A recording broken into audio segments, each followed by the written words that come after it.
सभी दर्शकों का स्वागत है। आप सभी के साथ मैं हूं सुजाता कंवर और बुलेटिन की शुरुआत करेंगे अहम खबर के साथ।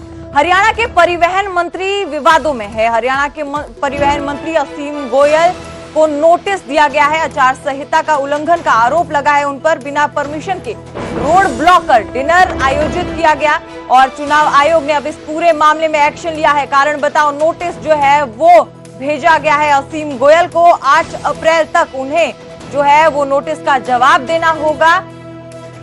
नोटिस में लिखा गया है कि घर में ही डिनर की मंजूरी दी गई थी, लेकिन आचार संहिता का उल्लंघन किया गया है। बिना परमिशन के रोड ब्लॉक कर डिनर जो है वो आयोजित किया गया परिवहन मंत्री द्वारा, जिसके बाद कड़ा एक्शन लिया गया है चुनाव आयोग के द्वारा। विवादों में है असीम गोयल। घर के बाहर रोड पर डिनर करने का कार्यक्रम था, जिसमें चुनाव आयोग से उन्होंने अनुमति ली थी।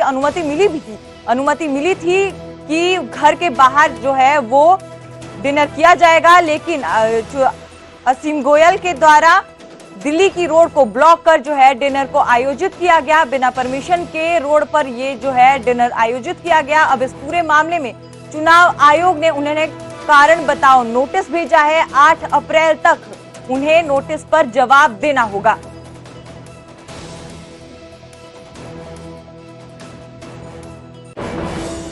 वहीं बीजेपी प्रत्याशियों के हक में सीएम सैनी लगातार विजय संकल्प रैलियां कर रहे हैं। इसी कड़ी में सीएम सैनी आज फरीदाबाद पहुंचे। कृष्णपाल गुर्जर के हक में उन्होंने प्रचार किया। सैनी ने बीजेपी के 44वें स्थापना दिवस की कार्यकर्ताओं और समर्थकों को बधाई दी। सीएम सैनी ने कांग्रेस के घोषणा पत्र पर वार करते हुए कहा कि जो लोग आज न्याय पत्र की बात करते हैं, उनके राज में कभी भी लोगों को न्याय नहीं मिला। पार्टी का 44वां स्थापना दिवस है। भारतीय जनता पार्टी के लाखों करोड़ों जो हमारे समर्थक हैं, हमारे जो फॉलोअर्स हैं, मैं सभी को पार्टी के 44वें स्थापना दिवस के अवसर के ऊपर बहुत बहुत बधाई और शुभकामनाएं देता हूं। देखिए, कांग्रेस ने पहले भारत जोड़ो यात्रा शुरू की। उस भारत जोड़ो यात्रा का क्या तात्पर्य है?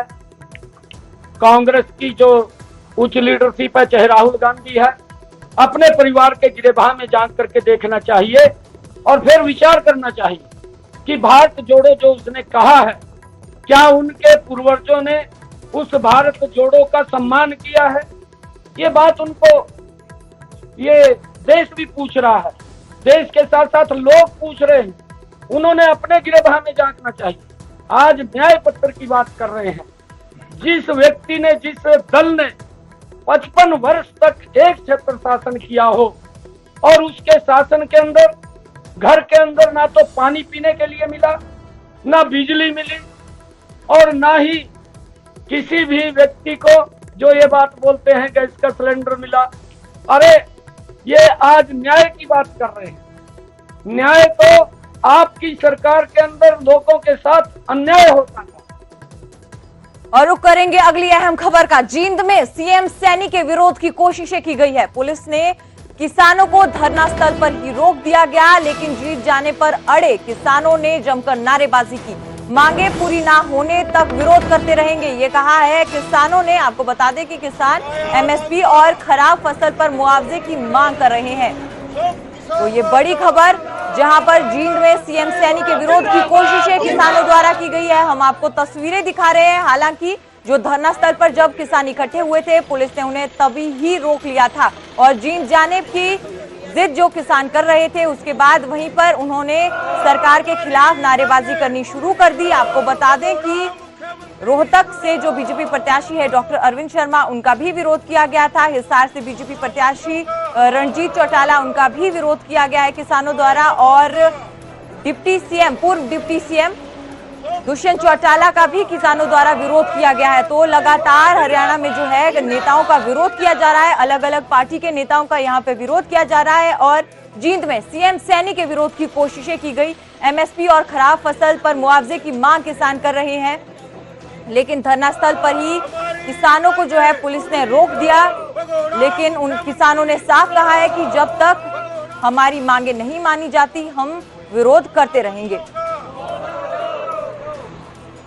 केंद्र की सरकार ने हमारे साथ वायदा किया था 9 दिसंबर 2021 को, जब दिल्ली के बॉर्डर से उठ कर आए तो उन्होंने ये कहा था कि हम आपका एमएसपी की कानूनी गारंटी दे देंगे, लागत का 1.5 गुना दाम दे देंगे और पूर्ण कर्जा मुक्ति किसानों की, मजदूरों की, और इसके अलावा बिजली संशोधन बिल वापस ले लेंगे और 750 किसानों को शहीद का दर्जा देकर उनके घर में एक नौकरी और उनको उचित मुआवजा दिया जाएगा। लखीमपुर खीरी के अपराधियों को सजा मिलेगी और 58 साल के जितने भी बड़े बुजुर्ग हो गए हमारे, उन सबको 10,000 रुपए मासिक पेंशन।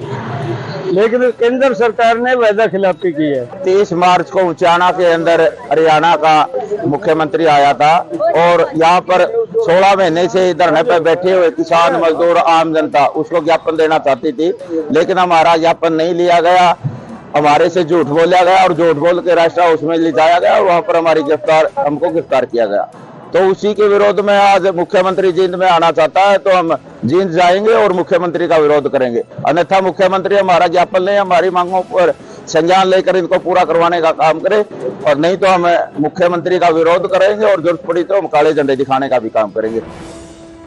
रुक करेंगे अगली खबर का। आपको बता दें कि हिसार लोकसभा सीट से प्रत्याशी बदले जाने की चर्चाओं का पूर्व सीएम मनोहर लाल ने खंडन किया। हिसार पहुंचे सीएम मनोहर लाल ने कांग्रेस पर हमला किया और कहा कि विपक्ष ओछी हरकतें कर रहा है और कांग्रेस द्वारा ये अफवाहें फैलाई जा रही है।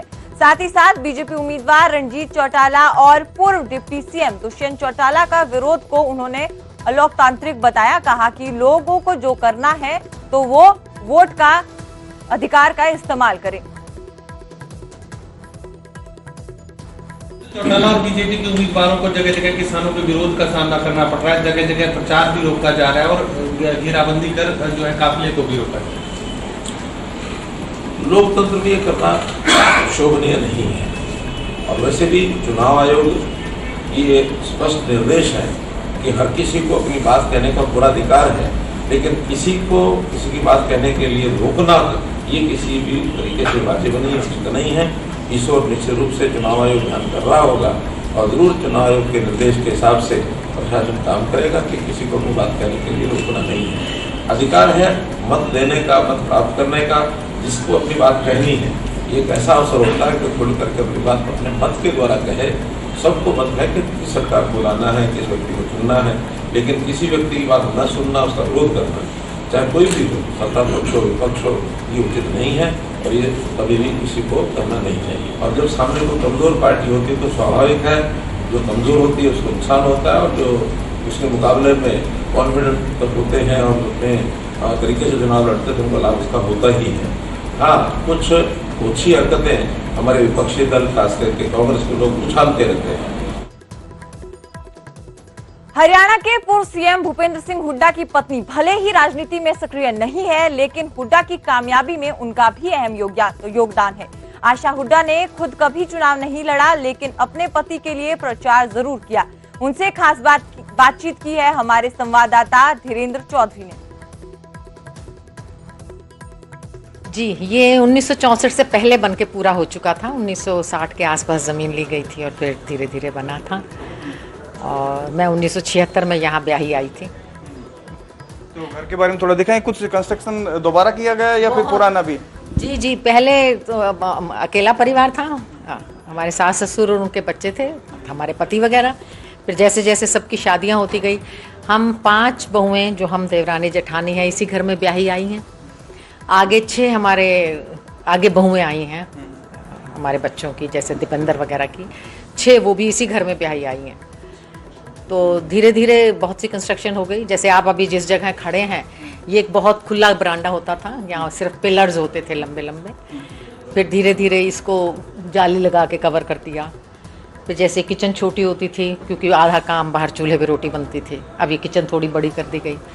फिर एक कमरा इधर बढ़ा दिया, 2 कमरे छत पे बढ़ा दिए, एक आगे बढ़ा दिया। फिर गेट के साथ कुछ वो ऐसी जगह बना दी जहाँ जो बाहर से मिलने वाले आते हैं, हल्के से लोग आते हैं, वो बैठे रहते हैं। हुड्डा परिवार की राजनीति का केंद्र भी शायद यही है, यहीं से जब भी चुनाव लड़ते हैं शायद यहीं से रणनीति बनती है। रणनीति कहिए या घर कहिए, जो भी हुआ है 1964 के बाद से आज तक सभी चुनाव यहीं से लड़े गए हैं। हमने कभी भी कहीं बाहर जाके रहने की कोशिश नहीं की। बहुत बार लगता है कि जब परिवार इकट्ठा होता है कि ये घर छोटा पड़ गया, जगह कम हो गई, लेकिन फिर भी ना तो बच्चे और ना हमारा किसी का भी मन नहीं होता इस घर को छोड़ के कहीं बाहर जाए। रुक करेंगे अगली अहम खबर का। दिल्ली में चाइल्ड ट्रैफिकिंग का खुलासा हुआ है। दिल्ली एनसीआर के कई इलाकों में सीबीआई ने छापेमारी की है। सीबीआई ने 7 से 8 बच्चों को बचाया है। एक महिला और एक शख्स को भी पुलिस ने हिरासत में लिया। नवजात शिशुओं की खरीद फरोख्त का ये पूरा मामला है। गिरोह के अन्य सदस्यों की गिरफ्तारी के लिए सीबीआई देश की अन्य राज्यों में भी छापेमारी कर रही है। तो ये बड़ी खबर, आपको हम तस्वीरें दिखा रहे हैं। दिल्ली से पूरा ये मामला सामने आया है। बच्चों के खरीद फरोख्त का ये पूरा मामला है। दिल्ली एनसीआर के कई इलाकों में सीबीआई ने छापेमारी की। सीबीआई ने 7 से 8 बच्चों को बचाया है। एक महिला और एक व्यक्ति को गिरफ्तार किया है। इस गिरोह से जुड़े बाकी लोगों को भी ढूंढने के लिए सीबीआई देश के कई राज्यों में छापेमारी कर रही है।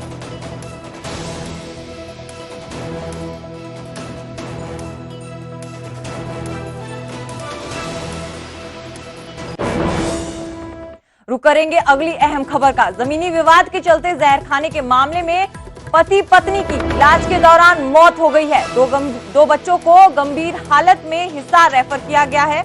आपको बता दें कि मिठाल गांव के निवासी धर्मवीर ने परिवार सहित जहर खाया था।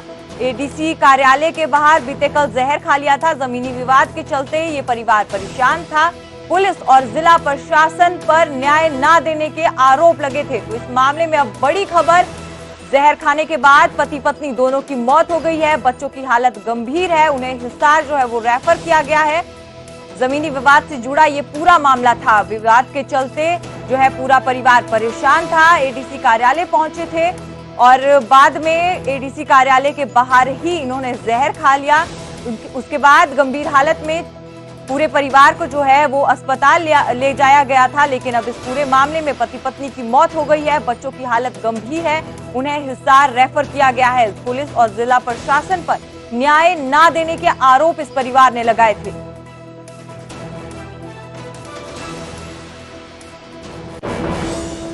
वहीं करनाल में पुलिस ने बड़ी कार्रवाई की है। खेतों में बने घरों से अवैध शराब को पकड़ा गया है। सगा गांव से ये पूरी जो खबर है वो सामने आई है। खेतों में कच्ची शराब बनाई जा रही थी। 1000 लीटर से ज्यादा लाहन भी पुलिस ने बरामद की है। घरों में महिलाएं थी वो शराब बना रही थी। एक्साइज विभाग और पुलिस ने मिलकर छापेमारी की है। आपको बता दें कि लाहन से जो है वो कच्ची शराब बनाई जाती है। और अब इस पूरे मामले में सगा गांव में खेतों से जो है 1000 लीटर से ज्यादा लाहन जो है वो बरामद की गई है। इसी के साथ साथ जो घरों में महिलाएं थी वो जो है शराब बना रही थी। तो करनाल पुलिस की ये बड़ी कार्रवाई, एक्साइज विभाग भी पुलिस के साथ मौजूद थी। ये जॉइंट ऑपरेशन जो है वो किया गया। खेतों में बने घरों से अवैध शराब जो है वो पकड़ी गई है। यहाँ पे एसए साहब ने बताया कि नाजायज तौर पे शराब बनाई जाती है और फिर हमने टीम के साथ यहाँ पे मुआयना किया, जिसमें डीएसपी साहब भी, एसएचओ तरावड़ी और हमारी टीम आके ज्वाइंट रेड की तो चारों घरों के अंदर से लाहन प्लस 17 बोतलें पेप्सी, 1 बोतल 1 लीटर ये बरामद हुई है जो शराब बनी हुई थी। और कम से कम 1000 लीटर लाहन बरामद किया तो जानलेवा भी होती है सर ये शराब? सर 100% जानलेवा होती है। तो कोई डिग्री नहीं होती। जैसे यमुनानगर में कांड हुआ है, जहरीली शराब हो सकती है, कुछ भी। तो चुनावों के दिन है, ऐसे मौके पर आगे भी छापेमारी कार्रवाई इस तरह की जारी रहेगी? लगातार हमारी टीम सक्रिय है, छापेमारी कर रही है और जितना भी हो सकेगा हम इस चीज को। खास बात यह है कि महिलाएं बनाती थी इस शराब को? सर यहाँ पे हमें 4 घरों के अंदर महिलाएं बरामद हुई। इनके अंदर विडो लेडीज हैं, जेंट्स हैं नहीं। खेतों में एक डेरा है बाहर, सगा का रकबा ये लगता है, क्योंकि आजकल आचार संहिता भी लगी है, उसके लिए भी हमारी सारी पुलिस एक्टिव है। हमने जगह जगह नाके भी लगाए हुए हैं और ऑपरेशन हमारा सर्च कंटिन्यू वो चल रहा है। तो जिसके चलते हमें खबर मिली थी कि बाहर यहाँ कच्ची दारू कुछ निकलने का काम किया जा रहा है। तो जिसकी सूचना पर हम लोग आए तो हमने देखा सारा सामान यहाँ रिकवर कर रहा है। अभी ये सर्च हमारी जारी है, तो आगे भी हम आपको अपडेट करेंगे। तो महिलाएं जो पकड़ी गई हैं उनके खिलाफ भी कार्रवाई होंगी? नहीं, अभी देख रहे हमारा ऑपरेशन अभी चल रहा है, अभी सर्च चल रहे हैं। जो भी एज पर रूल होगा वो कार्रवाई की जाएगी। और बुलेट चालकों पर पुलिस का शिकंजा कस चुका है। आपको बता दें कि जींद से अगली खबर है, जहां पटाखे बजाने पर पुलिस ने एक युवक का चालान काटा है। आपको बता दें कि 53,000 रुपए का पुलिस ने ये भारी चालान काटा है। साइलेंसर को मॉडिफाइड करने के बाद जो ये युवक था वो बाइक से पटाखे बजा रहा था। एसपी ऑफिस के बिल्कुल सामने बाइक स्टार्ट कर ये युवक चेक कर रहा था। पुलिस ने मौके पर ही चालान काटा। हम आपको तस्वीरें दिखा रहे हैं, ये एसपी दफ्तर के बाहर की तस्वीरें हैं जहां साइलेंसर को मॉडिफाई इस युवक द्वारा करवाया गया था और दफ्तर के बाहर ही ये चेक कर रहा था अपने बाइक को और पुलिस ने मौके पर ही भारी चालान काटा है। 53,000 रुपए का चालान इस युवक का काटा है। तो ये बड़ी खबर जींद से।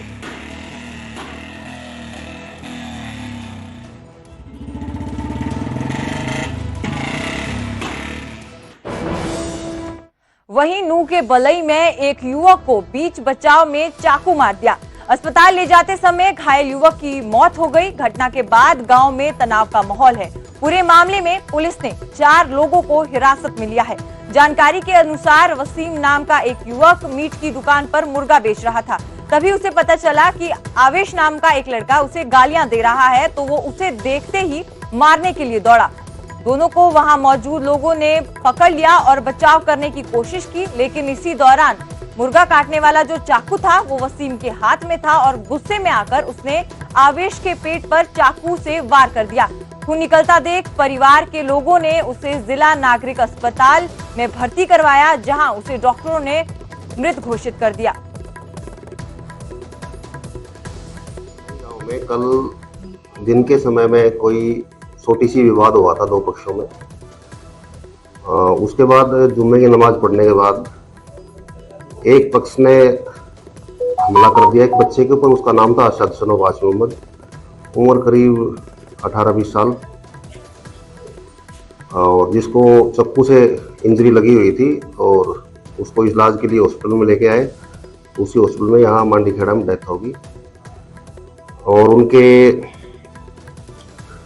जो परिवार के लोगों ने जो शिकायत दी है उसके ऊपर हमने एफआईआर दर्ज कर दी है। लाश का पोस्टमार्टम करा के उनके वारसान का हवाले कर दिया है।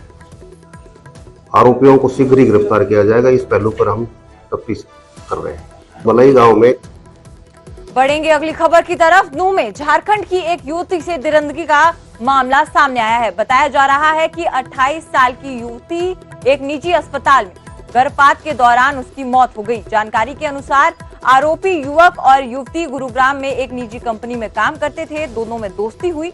आरोपी युवक शादीशुदा और पिता होने के बावजूद सब कुछ छुपाता रहा और शादी का झांसा देकर युवती से संबंध बनाता रहा। इसी दौरान लड़की गर्भवती हो गई। 28 मार्च को गर्भपात के लिए लड़की को यह आरोपी निजी अस्पताल में भर्ती करवाया, जहां उसकी तबीयत बिगड़ी और उसकी मौत हो गई। आरोपी ने शव को ठिकाने लगाने की कोशिश की, लेकिन वो पकड़ा गया। अब पुलिस गर्भपात करवाने वाले डॉक्टर और उसके सहयोगी की भी तलाश कर रही है।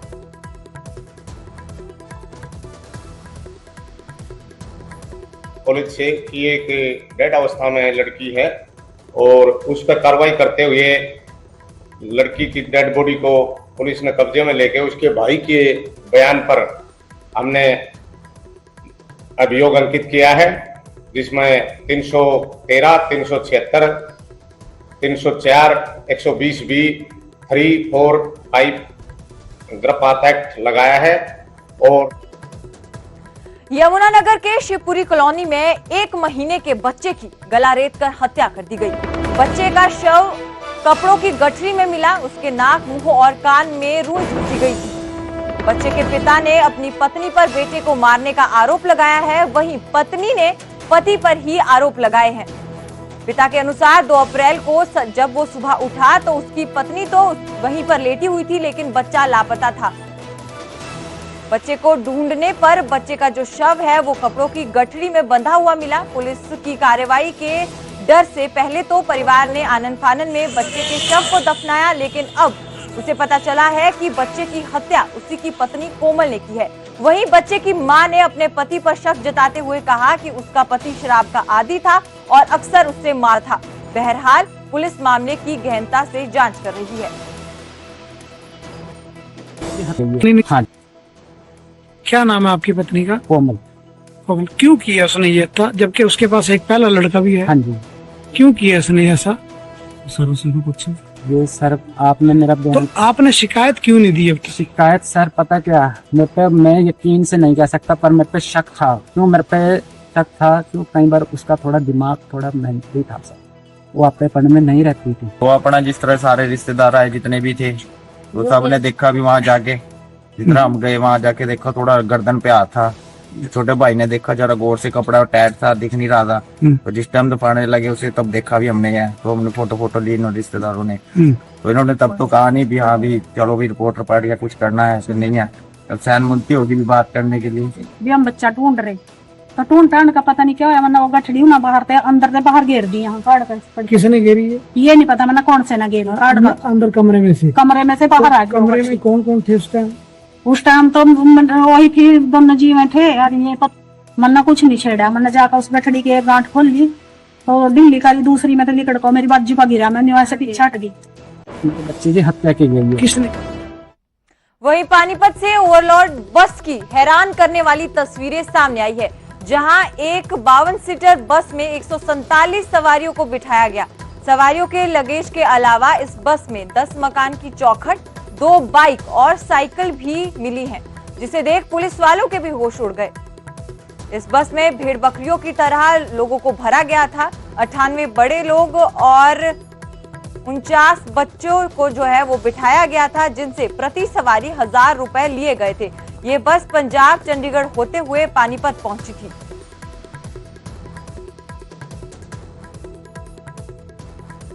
हरियाणा प्राइम देख रहे सभी दर्शकों को फिलहाल इतना ही। आप देखते रहिए न्यूज़ 18 पंजाब हरियाणा।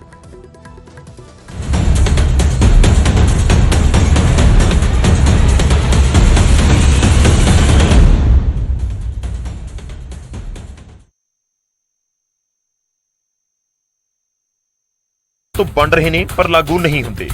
ਲੰਮੇ ਸਮੇਂ ਤੱਕ ਇਹਨਾਂ ਲੋਕਾਂ ਨੇ ਰਾਜ ਕੀਤਾ ਹੈ। ਪਹਿਲਾਂ ਇਹ ਮੈਨੀਫੈਸਟੋ ਹੀ ਜਾਰੀ ਕਰਦੇ ਸੀ, ਅੱਜ ਸਾਡੀ ਰੀਸ ਕਰਕੇ ਗਰੰਟੀਆਂ ਦੇਣ ਲੱਗ ਗਏ ਆ। ਲੇਕਿਨ ਚਾਹੇ ਕਾਂਗਰਸ ਹੋਵੇ, ਚਾਹੇ ਅਕਾਲੀ ਦਲ ਬਾਦਲ ਹੋਵੇ, ਚਾਹੇ ਦੂਜੀ ਕੋਈ ਪਾਰਟੀ ਹੋਵੇ, ਪੰਜਾਬ 'ਚ ਇਹਨਾਂ ਦੀ ਕ੍ਰੈਡੀਬਿਲਿਟੀ ਬਿਲਕੁਲ ਨਹੀਂ ਹੈ।